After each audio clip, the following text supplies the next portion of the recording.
Hi all, I have a nice instructive game to show you from the YourNextMove Blitz, played in Leuven, Belgium. Magnus Carlsen was playing against Nepomniachtchi. Let's have a look. E4 for Magnus, we see a Sicilian Defence, knight f3 d6. We go into the Najdorf variation. Bishop e2, e5, the knight goes back, bishop e7, bishop g5, knight bd7, a4. So white maintains a grip on key light squares here and prevents b5. Black castles, knight d2. This is quite a nifty, potentially a nifty maneuver to id5 or keep a grip on b6. Knight c5. White voluntarily gives up that bishop to intensify the pressure on d5 here, that locking key on that key square. Knight c4, bishop e7, Magnus castles, bishop e6, now a5. So you can see that both the b pawn and the d pawn are under lock and key at the moment. Rook c8, knight b6, rook c6, and now b4.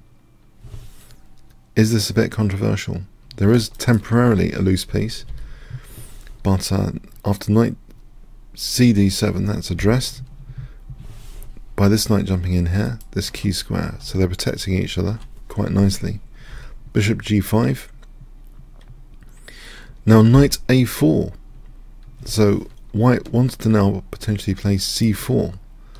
But black, actually before this happens, and white has a chance, for example, to consider, well, actually he might just want to take that way. But black actually just takes on d5 here. This changes the pawn structure to give white a majority on this side of the board after e takes. You see that there's 4 pawns against black's 3 on this side of the board if we split the board in half. And on this side of the board, black has the majority. But is this of any practical significance? Before we go into that, on queen takes d5, this was not really possible anyway because a rook takes c2, losing a pawn. So the board is split in half for the pawn majorities. c4. We see black playing a seemingly logical move here, e4, because it seems as though black's got c5 under control, right? Guess what Magnus Carlsen plays in this position?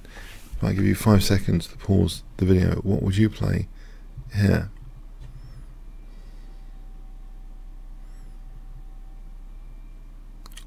Okay, this looks like a very thematic move, but it is also very backed up tactically. c5 is played. Black takes.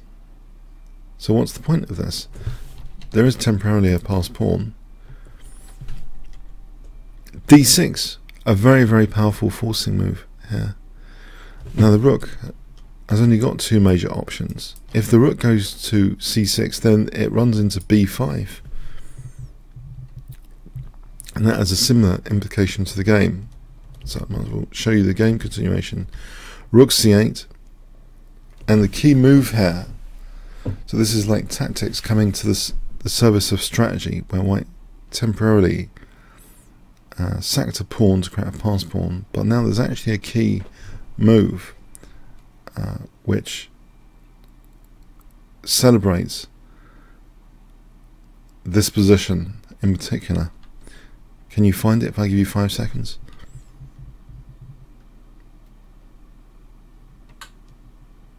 Okay, bishop g4. This pin, it's very, very difficult to parry with the threat of bishop takes on knight b6. If the rook moves, then we just take on c5. If the rook moves out of the pin, say something like this, we could just take on c5, or even actually this position we just do this and we fork. Say the rook moves to b8, then we can again just take here, and here this is strong, but maybe even slightly better is queen d5 first. So hitting that bishop and then knight takes. And you see that this is a strong passed pawn. White's got a nice position here, and this is dropping off. So yeah, this is a very, very palatable stuff.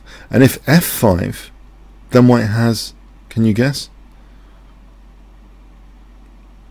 Check. And this is very, very nice for white, this position. If knight f6, queen e5, white's just much better here. The rook's attacked still. And here we just take on c5. It's a massive position. So this bishop g4 really spells out an advantage for white concretely. Black takes another pawn, so basically sacrificing the exchange now, because after bishop takes, white is winning the exchange. Knight takes c8. So for the moment, it looks as though black might be okay potentially. He's got a couple of pawns at the moment for the loss of the exchange, but rook b1. The problem is these pawns are pretty easy to target. e3, that's taken. Rook d8, and now queen b3, putting black more on the defensive with f7 now. So not much time is given to take on d6 at all. Queen d7. Queen takes b4 here, but that's heading to take b7, isn't it? Surely, which the queen does. Bishop takes e3 check. So now the situation, it's only one pawn for the exchange. We have rook f8, rook bd1, and now not the most stubborn move is played from black. Queen h6 is played, and Magnus finds a really thematic, beautiful move in this position. I wonder if you can spot it if I give you 5 seconds to pause the video here.